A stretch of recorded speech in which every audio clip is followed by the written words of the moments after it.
Hi everyone! So ito ay ganap ko pa ng linggo. O diba? Ngayon ko lang na-edit.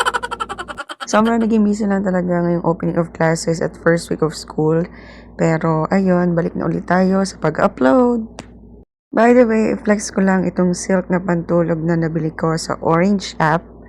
So kaming apat na magbabarkada nung college, nag-decide kami na bumili ng pantulog na pare-pareho para sa staycation namin sa Tagaytay na naganap noong after ng May 15.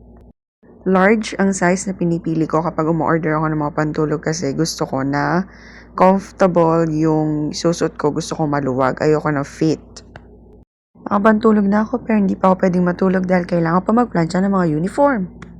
Medium at small yung size ko pero pag pantulog, laging large yung pinipili ko. Ngayon kung gusto niyo mas maluwag, edi depende na sa size na pipiliin nyo.